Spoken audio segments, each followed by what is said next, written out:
ನಮಸ್ಕಾರ. Money is happiness ನೋಡ್ತಿರುವಂತಹ ಎಲ್ಲ ಪ್ರೀತಿಯ ವೀಕ್ಷಕರಿಗೆ ಇವತ್ತಿನ ಸರಣಿ ಸಂಚಿಕೆಗೆ ಪ್ರೀತಿಯ ಸ್ವಾಗತ, ಸುಸ್ವಾಗತ. ಏನು ಜುಲೈ 28ರ ಕ್ಲಾಸ್ ಹತ್ತಿರ ಬರ್ತಾ ಇದೆ. ಸಾಕಷ್ಟು ಜನ ರಿಜಿಸ್ಟ್ರೇಷನ್ಸ್ ಮಾಡ್ಕೊಂಡಿದ್ದಾರೆ ಈಗ ಆಲ್ರೆಡಿ. ರಿಜಿಸ್ಟ್ರೇಷನ್ಸ್ ಮಾಡ್ಕೊಂಡಾಗ ಡೀಟೇಲ್ಸ್ ಎಲ್ಲ ಕೇಳ್ತಿರುವಾಗ ಖುಷಿ ಆಗ್ತಾ ಇರೋ ವಿಚಾರ ಅಂದರೆ ತುಂಬ ಜನ ಆಲ್ರೆಡಿ ಬಿಸ್ನೆಸ್ ಸ್ಟಾರ್ಟ್ ಮಾಡಿದ್ದೀರಾ, ರಿಪೀಟರ್ಸ್ ಇದ್ದೀರಾ, ಹೊಸಬ್ರು ಯಾರು ಬಿಸ್ನೆಸ್ ಮಾಡಬೇಕು ಅಂದ್ಕೊಂಡಿದ್ದೀರಾ, ಇವಾಗ ರೆಸಿಗ್ನೇಷನ್ ಮಾಡಬೇಕು ಅಂದ್ಕೊಂಡಿದ್ದೀರಾ, ಎಲ್ಲ ರೀತಿಯಾದಂಥವ್ರು ಈ ಸಲ ಕ್ಲಾಸ್ಗೆ ಬರ್ತಾ ಇದ್ದೀರಾ. ಬಿಸ್ನೆಸ್ನ ಒಂದು ಲಾಭವನ್ನು ಜಾಸ್ತಿ ಮಾಡ್ಕೊಳ್ಬೇಕು ಅನ್ನೋದನ್ನು ಈ ಕ್ಲಾಸ್ನಲ್ಲಿ ಕಲ್ತ್ಕೊಳ್ತೀವಿ ನಾವು. ಜೊತೆಗೆ ಯಾರ್ಯಾರು ಕೆಲಸ ಮಾಡ್ತಾ ಇದ್ದೀವಿ, ಒಂದು ಪ್ಯಾಸಿವ್ ಇನ್ಕಮ್ನ ಡೆವಲಪ್ ಮಾಡಿಕೊಂಡು ಇರುವಂಥ ಗಳಿಕೆಯನ್ನು ದುಪ್ಪಟ್ಟು ಮಾಡ್ಕೊಳ್ಬೇಕು ಅತಿ ಶೀಘ್ರದಲ್ಲಿ, ಅದಕ್ಕೂ ಕೂಡ ಟಿಪ್ಸ್ ಸಿಗುತ್ತೆ ಅಂತ ತುಂಬ ಜನ ಬರ್ತಾ ಇದ್ದಾರೆ. ಅದಕ್ಕಿಂತ ಹೆಚ್ಚಾಗಿ ಗುರುಗಳ ಆಶೀರ್ವಾದದಿಂದ, ಗುರುಗಳ ಒಂದು ಟಿಪ್ಸ್ ಟೆಕ್ನಿಕ್ಸಿಂದ, ಅವರು ಹೇಳ್ಕೊಟ್ಟಿರುವಂಥ ಅಫರ್ಮೇಷನ್ಸಿಂದ ಜೀವನದಲ್ಲಿ ಒಂದು ಮಿರಾಕ್ಯುಲಸ್ ಚೇಂಜನ್ನು ಹೊಂದಿ ಟ್ರಾನ್ಸ್ಫಾರ್ಮೇಷನ್ ಮಾಡಿಕೊಂಡು ಒಂದು ಪ್ರಮುಖವಾದಂಥ ಒಂದು ಉತ್ತಮವಾದಂಥ ಜೀವನವನ್ನು ನಡೆಸ್ತಾ ಇದ್ದೀರಲ್ಲ, ನಾವು ಗುರುಗಳಿಗೆ ಒಂದು ಗುರುಕಾಣಿಕೆಯನ್ನು ಕೊಡಬೇಕು, ಸ್ವತಃ ಗುರುಗಳು ಅದನ್ನು ಸ್ವೀಕರಿಸಬೇಕು, ಅವರಿಂದ ನಮಗೆ ವಿಶ್ವ ಆಶೀರ್ವಾದ ಬೇಕು ಅಂತ ತುಂಬ ಜನ ರಿಜಿಸ್ಟರ್ ಮಾಡ್ಕೊಂಡಿದ್ದೀರಾ. ಖಂಡಿತ ಎಲ್ಲರಿಗೂ ಕೂಡ ನಿಮ್ಮ ಆಸೆಗಳನ್ನು ಈಡೇರಿಸ್ಕೊಳ್ಳೋಕ್ಕೆ ಮುಂದಿನ ಕ್ಲಾಸ್ ಜುಲೈ 28ರ ಕ್ಲಾಸ್ ಸುಸಮಯ ಅಂದರೆ ಖಂಡಿತವಾಗ್ಲೂ ತಪ್ಪಾಗಲಾರ್ದು. ನಿಮ್ಮ ಹತ್ರ ₹100 ಇದ್ದರೆ ₹100 ಸದ್ಯದಲ್ಲೇ ₹1000 ಮಾಡ್ಕೊಳ್ಬೋದು. ಅದು ಲಕ್ಷ ಆಗುತ್ತೆ, ಕೋಟಿ ಆಗುತ್ತೆ. ಹೀಗೆ ಹಂತ ಹಂತವಾಗಿ ನಿಮ್ಮಲ್ಲಿರುವಂಥ ಹಣವನ್ನು ಹೇಗೆ ಹಂತ ಹಂತವಾಗಿ ತುಂಬ ಫಾಸ್ಟಾಗಿ ಬೆಳೆಸ್ಕೊಂಡು ಹೋಗ್ಬೋದು, ಒಂದು ವಿಶ್ವಸೂತ್ರ ಇದೆ, ಒಂದು ಫಾರ್ಮುಲಾ ಇದೆ, ಅದನ್ನು ಗುರುಜಿ ತಿಳಿಸ್ಕೊಡ್ತಾ ಇದ್ದಾರೆ. ಜೊತೆಗೆ ಮುಂದಿನ ಸ್ಪೆಷಲ್ 100 ಕೋಟಿ ಸ್ಪೆಷಲ್ ಬಿಸ್ನೆಸ್ ವರ್ಕ್ಶಾಪ್ನ ಡೇಟ್ಸ್ ಕೂಡ ಅನೌನ್ಸ್ ಮಾಡಿದ್ದೀವಿ. ಅಕ್ಟೋಬರ್ 6ನೇ ತಾರೀಕು ಇರುತ್ತೆ. ಯಾರ್ಯಾರು 100 ಕೋಟಿ ಸ್ಪೆಷಲ್ ಬಿಸ್ನೆಸ್ ವರ್ಕ್ಶಾಪ್ ಅಟೆಂಡ್ ಮಾಡಬೇಕು, ಬಿಸ್ನೆಸ್ ಸ್ಟಾರ್ಟ್ ಮಾಡಬೇಕು, ಬಿಸ್ನೆಸ್ ಬಗ್ಗೆ ಕಲ್ತ್ಕೊಳ್ಬೇಕು ಅನ್ನೋಂಥವ್ರು ಫೌಂಡೇಶನ್ ವರ್ಕ್ಶಾಪ್ ಅಟೆಂಡ್ ಮಾಡಬೇಕಾಗಿರುವಂಥದ್ದು ಮ್ಯಾಂಡೇಟ್ರಿ ಆಗಿರುತ್ತೆ. ಸೊ ಹಾಗಾಗಿ ರಿಜಿಸ್ಟರ್ ಮಾಡ್ಕೊಳ್ಳಿ. ಸಿಗೋಣ ಜುಲೈ 28ನೇ ತಾರೀಕು. ತುಂಬಾ ಒಂದು ಸ್ಪಿರಿಚುವಲಿಸ್ಟಿಕ್ ಆಗಿರುತ್ತೆ, ಒಂದು ಆಧ್ಯಾತ್ಮಿಕವಾದಂಥ ಅನುಭವ ನಿಮಗೆ ಆಗುತ್ತೆ. ಸೊ ಹಾಗಾಗಿ ಒಂದು ಟ್ರೆಡಿಷ್ನಲ್ ಕಾಸ್ಟ್ಯೂಮಲ್ಲಿ ಬರಬೇಕು ಅಂತ ಗುರೂಜಿ ಅವರು ಹೇಳಿದ್ದಾರೆ. ಗಂಡು ಮಕ್ಕಳೆಲ್ಲ ಪಂಚನಲ್ಲಿ ಬರಬೇಕು ಸಾಧ್ಯ ಆದರೆ, ಹೆಣ್ಮಕ್ಳೆಲ್ಲ ಲಕ್ಷಣವಾಗಿ ಟ್ರೆಡಿಷ್ನಲ್ ಸ್ಯಾರಿನಲ್ಲಿ ಬನ್ನಿ. ಅದ್ಭುತವಾದಂಥ ಎಕ್ಸ್ಪೀರಿಯನ್ಸ್. ಕೆಲವೇ ದಿನಗಳಷ್ಟೇ ಬಾಕಿ ಇರೋದು. So let's wait for that. ಈಗ ಸದ್ಯಕ್ಕೆ ಇವತ್ತಿನ ಸಂಚಿಕೆ ಆರಂಭ ಮಾಡೋಣ. ಮೊದಲಿಗೆ ವೆಲ್ಕಮ್ ಮಾಡೋಣ ನಮ್ಮೆಲ್ಲರ ಪ್ರೀತಿಯ ಆತ್ಮೀಯ ಗುರುಗಳು, ವೀರ ಕನ್ನಡಿಗ ಪ್ರಶಸ್ತಿ ಪುರಸ್ಕೃತರು, ದುಡ್ಡಿನ ದ್ರೋಣಾಚಾರ್ಯರು, ನಮ್ಮ ಕರ್ನಾಟಕದ ವೆರಿ ಪಾಪ್ಯುಲರ್ ಮನಿ ಕೋಚ್ ಶ್ರೀ ಅನಂತ ವಿಶ್ವಾಚಾರ್ಯ ಗುರುಗಳು. ನಮಸ್ಕಾರ ಗುರುಗಳೇ ಆ್ಯಂಡ್ ವೆಲ್ಕಮ್. ನಮಸ್ತೆ ಲಕ್ಷ್ಮಿ, ಮತ್ತು ನಮಸ್ತೆ ನನ್ನ ಎಲ್ಲ ಪ್ರೀತಿಯ ಆಗರ್ಭ ಶ್ರೀಮಂತ ದೇವರುಗಳಿಗೆ. ಸರ್ವೇ ಜನ ಸುಖಿನೋ ಭವಂತು, ಸರ್ವೇ ಸಂತು ನಿರಾಮಯಃ, ಸರ್ವೇ ಭದ್ರಾಣಿ ಪಶ್ಯಂತು, ಮಾ ಕಶ್ಚಿತ್ ದುಃಖ ಭಾಗ ಭವೇತ್, ಅಹಂ ಬ್ರಹ್ಮಸ್ಮಿ. ಎಸ್ ಗುರುಗಳೇ, ಕಳೆದ ಸಂಚಿಕೆಯಲ್ಲಿ ಮನಸ್ಸಿನ ಬಗ್ಗೆ ಮಾತಾಡ್ತಾ ಇದ್ವಿ. ಅದ್ಭುತವಾದಂಥ ಕತೆ ಹೇಳ್ಕೊಟ್ರಿ. ಮಗುವಿನಂಥ ಮನಸ್ಸು ನಮ್ಮೆಲ್ಲರಿಗೂ ಇರಬೇಕು ಅಂತ ಲಾಸ್ಟ್ ಸಂಚಿಕೆ ಹೇಳ್ಕೊಟ್ರಿ. And very impactful episode. ತುಂಬ ಜನ ಕಮೆಂಟ್ಸ್ ಮಾಡಿದ್ದಾರೆ, ಎಷ್ಟು ಅದ್ಭುತವಾದ ಮಾತುಗಳು ಅಂತ. ಅದೇ ರೀತಿ ಗುರುಗಳೇ, ನನಗೆ ಯೋಚನೆ ಮಾಡ್ತಾ ಇದ್ದಾಗ ಇವಾಗ ತುಂಬ ಜನ ಬಿಸ್ನೆಸ್ ಸ್ಟಾರ್ಟ್ ಮಾಡ್ತಾರೆ ಅಂತಲೇ ಅಂದ್ಕೊಳ್ಳೋಣ. ತುಂಬ ಆಸೆಪಟ್ಟು, ತುಂಬ ಅಂದ್ಕೊಂಡು ಶುರು ಮಾಡ್ತೀವಿ. ಸಡನ್ನಾಗಿ ಬಿಸ್ನೆಸ್ ಲಾಸ್ ಆಗುತ್ತೆ, ಅಥವಾ ಜೀವನದಲ್ಲಿ ನಾವು ಅಂದ್ಕೊಳ್ದಲ್ಲೇ ಇರೋವಂಥ ಕೆಟ್ಟ ಸಂಗತಿ ಏನೋ ನಡೆದು ಬಿಡುತ್ತೆ. ಇದರಿಂದ ಸಾಕಷ್ಟು ಅವಮಾನಗಳು ಎದುರಿಸ್ತೀವಿ. ಇವಾಗ ನಾವು ನಿಮ್ಮ ಮಾತು ಕೇಳಿ ಮನೇಲಿ ಯಾರೊಬ್ಬರು ಬಿಸ್ನೆಸ್ ಮಾಡ್ತಾ ಇದ್ದಾರೆ ಅಂತಲೇ ಅದರ ನೆಗೆಟಿವ್ ಮಾತಾಡೋಂಥವ್ರು ಇದ್ದೇ ಇರ್ತಾರೆ. ಸೊ ಆ ಅವಮಾನಗಳಿಂದನೇ ಮನಸ್ಸು ತುಂಬ ಡಿಪ್ರೆಷನ್ಗೆ ಹೋಗಿ ನನ್ನ ಕೈಯಿಂದ ಏನೂ ಸಾಧ್ಯನೇ ಆಗಲ್ಲ ಅನ್ನೋ ಮನಸ್ಥಿತಿ ಅನ್ನೋಂಥದ್ದು ಬಂದ್ಬಿಡುತ್ತೆ. ಆ ರೀತಿ ನಮ್ಮ ಸುತ್ತಮುತ್ತ ಎಕ್ಸ್ಪೀರಿಯನ್ಸ್ ಎಷ್ಟೋ ಜನ ಬಿದ್ದು ಎದ್ದಿರೋ ಅಂಥವ್ರು ಇದ್ದಾರೆ. ಇಂಥ ಒಂದು ಡಿಪ್ರೆಸಿವ್ ಮನಸ್ಥಿತಿನ ಹೇಗೆ ಹ್ಯಾಂಡಲ್ ಮಾಡೋದು ಗುರುಗಳೇ? What is the reason for that? ಅಂತಹ ಸ್ಥಿತಿಯಿಂದ ನಾವು ಮೆಟ್ಟಿ ನಿಂತು, ಒಂದು ರೀತಿ ರೋಷ ದ್ವೇಷ ಎಲ್ಲ ಬರುತ್ತಲ್ಲ ಗುರುಗಳೇ, ಇವತ್ತು ಹಂಗೆ ಮಾಡಿಬಿಟ್ಟ, ನಾಳೆ ನಾನು ನೋಡ್ತೀನಿ, ಆ ದ್ವೇಷ ಬರುವಂಥದ್ದು, ಒಂದು ರೀತಿ ಅನ್ಕಂಟ್ರೋಲ್ಡ್ ಮನಸ್ಸು. So how to handle this, how to overcome this ಅಂತ? Okay, wonderful question. I mean I think of all the questions this is more beautifuller ಅಂತ ನನಗನ್ಸುತ್ತೆ. ಓಕೆ, ಎಸ್ ಗುರುಗಳೇ. ಅಂದರೆ ಇಟ್ ಇಸ್ ವೆರಿ ಡಿಫಿಕಲ್ಟ್. ಅದು ಅನುಭವಿಸಿರೋರಿಗೆ ಗೊತ್ತು ಅಂತ ಹೇಳ್ತಾರಲ್ಲ, ಯಾರು ಏನೇ ಹೇಳಿದ್ರು ಅವ್ರಿಗೆ ಅರ್ಥ ಆಗಲ್ಲ. ಅದು ಹೊರಗಡೆಯಿಂದ ಅವಮಾನ ಆದ್ರೆ ಪರವಾಗಿಲ್ಲ, ಮನೆಯಲ್ಲೇ ಅವಮಾನ ಮಾಡ್ತಿದ್ರೆ ಅದು ತುಂಬಾ ಕಷ್ಟ ಅನ್ಸುತ್ತೆ. I think yes, I mean will learn this. ಒಂದಂತೂ ತಿಳ್ಕೊಬೇಕು ಲಕ್ಷ್ಮಿ, ಈ ಭೂಲೋಕದಲ್ಲಿ ನಾವೆಲ್ಲರೂ ಇರೋವಂಥದ್ದು, ಸರ್ವೇ ಸಾಮಾನ್ಯವಾಗಿ ಯಾರೇ ಶ್ರೀಮಂತರು ನೀವು ತೆಗೆದುಕೊಳ್ಳಿ, ಯಾರೇ ಯಶಸ್ಸು ಸಕ್ಸಸ್ ಆಗಿರೋರನ್ನ ತೆಗೆದುಕೊಳ್ಳಿ, ಅವರೆಲ್ರಿಗೂ ಗೊತ್ತಿರೋದು ಇದೊಂದು ಅಂಶ ಗೊತ್ತಿದೆ. ಈ ಹಾದಿಯಲ್ಲಿ ಈ ಸೆಟ್ ಬ್ಯಾಕ್ಸು, ಅವಮಾನಗಳು, ಅಪಮಾನಗಳು, ಸಂಶಯಗಳು, ಆಮೇಲೆ ದೂರುಗಳು, ಆಮೇಲೆ ಟ್ರ್ಯಾಜಿಡಿಗಳು, ಇವೆಲ್ಲ ಕಾಮನಾಗಿ ಎಲ್ರಿಗೂ ಬರುತ್ತೆ. ಇದಂತೂ ತಿಳ್ಕೊಬೇಕು. ನೀವು ಸಕ್ಸಸ್ ಆಗಬೇಕಾ, ನೀವು 100 ಕೋಟಿ ಮಾಡಬೇಕಾ, ನೀವು ಎಲ್ಲವನ್ನೂ ಅನುಭವಿಸ್ಬೇಕಾ, ಇವೆಲ್ಲದಕ್ಕೂ ರೆಡಿ ಇರಬೇಕು, ಗೊತ್ತಿರಲಿ. ಸೊ ಯಾರಿಗಿದೆಲ್ಲ ಏನೋ ಬೇಡ ಅನಿಸುತ್ತೋ ಅವರು ಅವಮಾನ ಪಟ್ಕೊಂಡು ಅವಮಾನ ಅಂತ ಅಂದ್ಕೊಂಡು ಮನೆಯಲ್ಲೇ ಬೆಚ್ಚಗೆ ಮಲಗಿರ್ಬೋದು. ಹೇಗೋ ಮಳೆಗಾಲ, ಈಗ ಒಂದು ರಗ್ಗೊಂದು ಕೊಡ್ತೀವಿ, ರಗ್ ಹಾಕ್ಕೊಂಡು ಗುಬ್ರ ಹಾಕ್ಕೊಂಡು ಮಲ್ಕೊಂಡಿರಿ. This is Kaliyuga man. What are you talking? I mean ಏನು ಹೇಳ್ತಿದ್ದೀರ ನೀವು? ಡಿಪ್ರೆಷನ್ನು ಅಂತ ಹೇಳ್ಬಿಟ್ರೆ ದೇವ್ರು ಇನ್ನೊಂದು ಕಡೆ ಏನೋ ಬಂದ್ಬಿಟ್ಟು ನಿಮಗೆ ಹೆಲ್ಪ್ ಮಾಡಿಬಿಡ್ತಾರ? ಭೂಲೋಕರೇ ಇದು. ಇಲ್ಲಿ ಎಲ್ಲರಿಗೂ ಸರ್ವೇ ಸಾಮಾನ್ಯರೇ, ಯಾರೇ ಹುಟ್ಟಿರಲಿ, ಅದು ಶ್ರೀಕೃಷ್ಣ ಆಗಿರ್ಬೋದು, ಶ್ರೀರಾಮ ಆಗಿರ್ಬೋದು, ಜೀಸಸ್ ಕ್ರೈಸ್ಟ್ ಆಗಿರ್ಬೋದು, ಅದು ಮೊಹಮ್ಮದ್ ಆಗಿರ್ಬೋದು, ಯಾರೇ ಆಗಿರ್ಬೋದು, ಯಾರಿಗಾಗಿಲ್ಲ ಕಷ್ಟ? ಇನ್ಫ್ಯಾಕ್ಟ್ ನಾನು ಪ್ರತಿ ಸಲ ಹೇಳ್ತಿರ್ತೀನಿ, ಯಾರಿಗೆ ಹೆಚ್ಚು ಅವಮಾನ ಆಗುತ್ತೋ ಅವನು ಹೆಚ್ಚು ಶ್ರೀಮಂತ, ಹೆಚ್ಚು ಯಶಸ್ಸು ಪಡ್ಕೊಳ್ಳೋನಾಗ್ತಾನೆ. ಯಾವಾಗ ಮನಸ್ಸಲ್ಲಿ ಅದನ್ನ ಪಾಸಿಟಿವ್ ಆಗಿ ತೆಗೆದುಕೊಂಡಾಗಲ್ವಾ? ಶಕ್ತಿ ಎಲ್ಲರಿಗೂ ಇದೆ ಅಮ್ಮ. ನಾನು ಅದೇ ಹೇಳ್ತಿರೋದು, it is there with you. ನೀವು ಸೋಂಬೇರಿಗಳಾದಾಗ ಏನಾಗುತ್ತೆ, you just give in to it. ಆಮೇಲೆ ಅಂದ್ಬಿಟ್ರಲ್ಲ, ಈಗ ಅಂದ್ಬಿಟ್ರಲ್ಲ ಅಂತಂತ ಹೇಳಿ ಸೊ ಸೇಡ್ ತೀರಿಸ್ಕೊಳ್ಳೋದಲ್ಲಪ್ಪ ಇಲ್ಲಿ. ನೀವೇನಿರ್ಬೇಕಂದ್ರೆ ಆ ಕಿಚ್ಚಿರ್ಬೇಕು ನಿಮ್ಮ ಹತ್ರ. ಆ ಒಂದು ಆಟ ಸೃಷ್ಟಿಯಾಗೋದೇ ನಿಮಗೆ ಅವಮಾನ ಆದಾಗ, ಗೊತ್ತಿರಲಿ. ಇನ್ನೂ ಸರಿಯಾಗಿ ಅವಮಾನ ಆಗಿಲ್ಲ ಲಕ್ಷ್ಮಿ ಇವರೆಲ್ರಿಗೂ. ಇದು ಯಾರು ಕ್ವಶನ್ ಕೇಳಿದಾರೋ ಅವ್ರಿಗಿನ್ನೂ ನೆಟ್ಟಿಗೆ ಅವಮಾನ ಆಗಲಿಲ್ಲ. ಸರಿಯಾಗಿ ಆಗ್ಬೇಕ್ರಿ. ಯಾವ ಮಟ್ಟಕ್ಕೆ ಅಂತಂದರೆ, ಇತ್ತ ಕಡೆ ಎಲ್ಲ ಸಾವು, ಇತ್ತ ಕಡೆ ಎಲ್ಲ ಜಯ, ಎರಡರಲ್ಲಿ ಒಂದೇ ಆಪ್ಷನ್, ಜಯ ಅಂದ್ಕೊಂಡು ಹೋಗ್ತಿರ್ಬೇಕಷ್ಟೇ. ಒಬ್ಬರು ನನ್ನ ಹತ್ರ ಬಂದಿದ್ರು ಲಕ್ಷ್ಮಿ, ಇದು ನೋಡಿ, I felt so happy for that person. ಅವರು ಕೋಲಾರದವರು, ಅವ್ರದ್ದು ಟ್ರಾನ್ಸ್ಪೋರ್ಟೇಷನ್ ಬಿಸ್ನೆಸ್ ಇದೆಯಮ್ಮ. ಸೊ ಕಾರುಗಳೆಲ್ಲ, ಆಮೇಲೆ ಟ್ರಾನ್ಸ್ಪೋರ್ಟೇಷನ್ ಅಂದರೆ ಕಾರು ಕಂಪ್ನಿಗಳು ಬಿಡೋದು, ಈ ರೀತಿ ಅಂತ ಬಿಸ್ನೆಸ್ಸು. ಅವರು ಬಂದು ನನ್ನ ಹತ್ರ ಹೇಳ್ತಿದ್ದಾರೆ ಅವ್ರಿಗಾಗಿದ್ದ ಅವಮಾನ ಮತ್ತು ಅವರು ಹೇಗೆ ಸಕ್ಸಸ್ ಆದರು ಅಂತ ಹೇಳ್ತಿದ್ದಾರೆ. ಊರಲ್ಲಿ ಒಂದು ಸಾವಾಯ್ತಂತೆ. ಸಾವಿಗೆ ಇವ್ರು ಹೋಗ್ತಾರೆ. ಇವ್ರಿಗೆ ಇಬ್ಬರು ಹೆಣ್ಮಕ್ಳು, ಇವ್ರ ಫ್ಯಾಮಿಲಿ ಇಲ್ಲಿ ಬೆಂಗಳೂರಲ್ಲಿರುವಂಥದ್ದು. ಕೋಲಾರದಿಂದ ತುಂಬ ವರ್ಷಗಳ ಹಿಂದೆ, ಐ ಥಿಂಕ್ 15-20 ವರ್ಷದಿಂದಗಡೆ ಬೆಂಗಳೂರಿಗೆ ಶಿಫ್ಟ್ ಆಗಿಬಿಟ್ಟಿದ್ದಾರೆ. ಊರಲ್ಲಿ ಸಾವು ಅಂತ ಕೋಲಾರಿಗೆ ಹೋದರು. ಸಾವಿಗೆ ಮಣ್ಣಾಯಿತು. ಆ ಸಾವು ಆಗಿರ್ತಕ್ಕಂಥ ವ್ಯಕ್ತಿ ಹಠಾತ್ತನೇ ಆಕ್ಸಿಡೆಂಟಲ್ಲಿ ಸತ್ತೋಗ್ಬಿಟ್ಟಿದ್ದಾನೆ. ಆ ವ್ಯಕ್ತಿಗೂ ಇಬ್ಬರು ಹೆಣ್ಮಕ್ಳು, ಹೆಂಡತಿ, ಇವರೆಲ್ಲ ಫ್ಯಾಮಿಲಿ ಇತ್ತು. ಸೊ ಮಣ್ಣೆಲ್ಲ ಮಾಡಿದರು. ಎಲ್ಲರೂ ಏನೋ ಫೀಲಿಂಗಲ್ಲಿ ಮಾತಾಡ್ಕೊಳ್ತಿದ್ರು, ಏನಪ್ಪ ಹಿಂಗಾಗೋಯ್ತು, ಯಾರೂ ಅಂದ್ಕೊಂಡಿದ್ದಿಲ್ಲ. ಈ ಹೆಣ್ಮಕ್ಳನ್ನ ಯಾರು ನೋಡ್ಕೊಳ್ತಾರೆ, ಹೆಂಡತಿ ಏನು ಮಾಡ್ತಾಳೆ, ಹೇಗೆ ಸಾಕ್ತಾಳೆ ಈ ಮಕ್ಕಳನ್ನ? ಅರೆ ಏನಾದರೂ ಮಾಡಿಟ್ಟಿದ್ದಾನ ಇವನು? ಏನೂ ಮಾಡಿಟ್ಟಿಲ್ಲ. ಮನೆಯಿಲ್ಲ, ಬಾಡಿಗೆ ಮನೆಯಲ್ಲಿರುವಂಥದ್ದು, ಸಾಲ ಬೇರೆ ಇದೆ, ಏನು ಮಾಡ್ತಾರೆ ಅಂತ ಎಲ್ಲರೂ ಮಾತಾಡ್ಕೊಳ್ತಾ ಇರಬೇಕಂತಂದರೆ, ಈ ವ್ಯಕ್ತಿ ಅಲ್ಲೇ ಮಣ್ಣು ಮಾಡಿ ಬರ್ತಿರ್ತಾನೆ. ಅವ್ರು ಕೇಳ್ತಾರಂತೆ, ಹೌದು ಏನು ಸರ್ ಹೇಗಿದ್ದೀರಾ ನೀವು, ಊರು ಬಿಟ್ಟು ತುಂಬ ದಿನ ಆಯಿತು, ಹೇಗಿದ್ದೀರಾ, ನೀವೇನು ಮಾಡ್ಕೊಂಡಿದ್ದೀರಾ, ಏನೆಲ್ಲ ಮಾಡಿಟ್ಟಿದ್ದೀರಾ ಮಕ್ಕಳಿಗೆ, ನಿಮ್ಮ ಹೆಂಡ್ತಿಗೆ, ನಿಮಗೆ ಅಂತ. ಆಗ ಈ ವ್ಯಕ್ತಿ ಹೇಳ್ತಾನೆ, 15-20 ವರ್ಷದಿಂದ ಇದ್ದೀನಿ, ಬಟ್ ಏನೂ ಮಾಡಲಿಲ್ಲ ಅಂತಂದು ಹೇಳ್ತಾನಂತೆ. ಅಲ್ಲೇ ಒಬ್ಬರು ಪಕ್ಕದಲ್ಲಿ ಅವ್ರ ರಿಲೇಷನ್ ಅಂತೆ ಹೇಳ್ತಾರಂತೆ, ಅವರು ಈ ವ್ಯಕ್ತಿ ಈಗ ಹೇಳ್ತಿರ್ಬೇಕಂದ್ರೆ ಅವ್ರ ಮಕ್ಕಳು ಇರ್ತಾರೆ, ಹೆಣ್ಮಕ್ಳು, ಚಿಕ್ಕ ಮಕ್ಕಳು.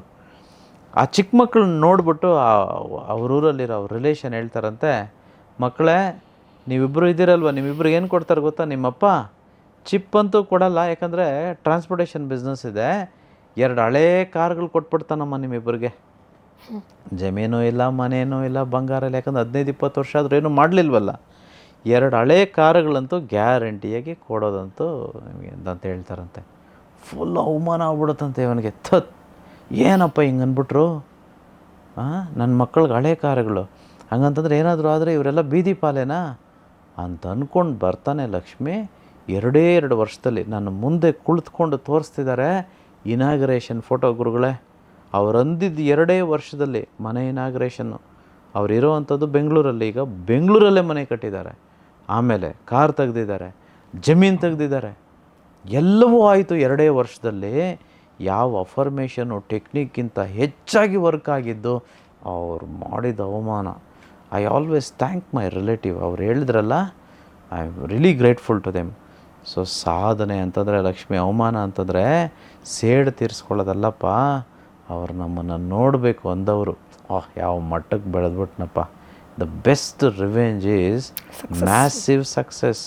ಬರೀ ಸಕ್ಸಸ್ ಅಲ್ಲ, ಮ್ಯಾಸಿವ್, ಊಹೆ ಮಾಡ್ಕೊಳಕ್ಕಾಗಬಾರ್ದು ಅಂಥ ಸಕ್ಸಸ್ ಆಗಿ ತೋರಿಸ್ಬೇಕು.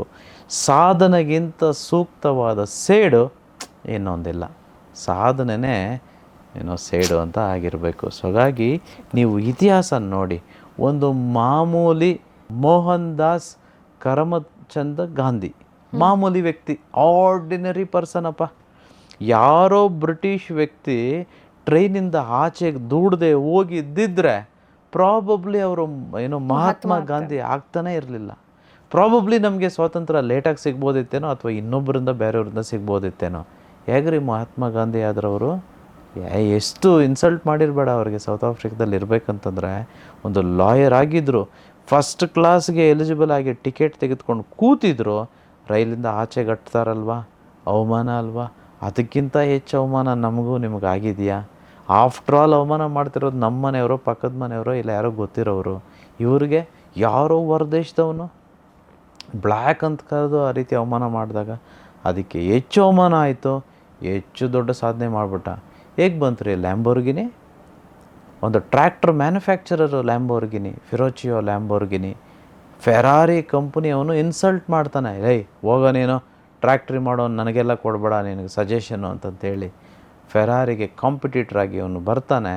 ಸೇಡು ಫೆರಾರಿಗೇನು ಮಾಡಲಿಲ್ಲ ಅವನು, ನಾನಾಗಿ ತೋರಿಸ್ತೀನಿ ಕಣಯ್ಯ ಅಂತೇಳಿ ಬರೀ ಕೇವಲ 6 ತಿಂಗಳಲ್ಲಿ ಲ್ಯಾಂಬೋರ್ಗಿನಿ ಕಂಪ್ನಿ ಹುಟ್ಟಾಕ್ತಾನೆ.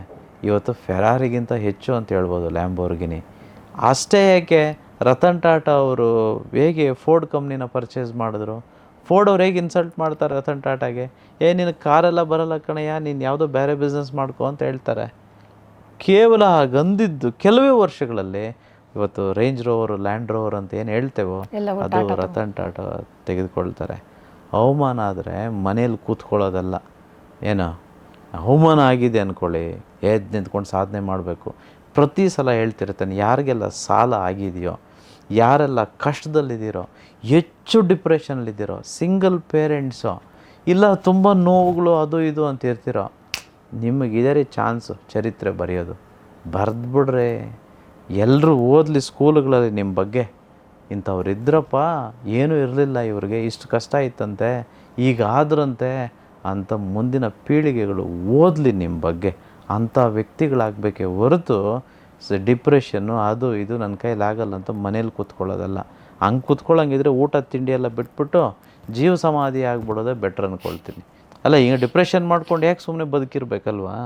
ಸೊ ಹಾಗಾಗಿ ಸಾಧನೆ ಮಾಡಬೇಕು. ಹೇಗೆ ಸದ್ದು ಮಾಡಬೇಕು, ಸಾಧನೆ ಸದ್ದು ಮಾಡಬೇಕು, ಬಾಯಲ್ಲ. ಯಾರು ಸೇಡು ತೀರ್ಸ್ಕೊಳಕ್ಕೆ ಹೋಗ್ಬಾರ್ದು, ಯಾರ ಬಗ್ಗೆ ಗೊತ್ತಿರಲಿ. ಅವಮಾನ ಮಾಡಿದವ್ರಿಗೆಲ್ಲ ಮನಸ್ಸಲ್ಲಿ ಥ್ಯಾಂಕ್ಸ್ ಹೇಳಿ, ಥ್ಯಾಂಕ್ ಯು ಕಣಯ್ಯ, ಕಿಚ್ಚು ಬಂದಿದ್ದು ನಿನ್ನಿಂದನೇ ಅನ್ನೋ ರೀತಿ.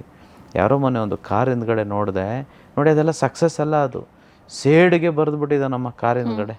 ಹೀಗೆ ಬರೆದಿದ್ದಾನೆ, ಆರ್ಡಿನರಿ ಕಾರೇ ತೆಗೆದಿರೋದು, ಇನ್ನೇನು ದೊಡ್ಡ ಕಾರೆಲ್ಲ, ರೋಲ್ಸ್ ರಾಯ್ಸ್ ಅಲ್ಲಮ್ಮ, ಆ ಚಿಕ್ಕ ಕಾರ್ ಹಿಂದ್ಗಡೆನೇ ಬರೆದಿದ್ದಾನೆ, ಬಡ್ಡಿ ತಿನ್ನೋ ಬಡ್ಡಿ ಮಕ್ಕಳ ಆಶೀರ್ವಾದ ಅಂತ ಬರೆದಿದ್ದಾನೆ ಕಾರ್ ಹಿಂದ್ಗಡೆ. ಇದೆಲ್ಲ ಬೇಕಮ್ಮ ಲಕ್ಷ್ಮಿ? ಇದೇನಾ ದೊಡ್ಡ ಸಾಧನೆ? ನೀವು ಯಾವುದೇ ಪ್ರತಿಷ್ಠಿತ ಕಾರುಗಳನ್ನ ನೀವು ನೋಡಿ, ಬಂಗ್ಲೆಗಳು ನೋಡಿ, ಯಾರ್ದು ಅಂತಲೇ ಗೊತ್ತಾಗೋದಿಲ್ಲ.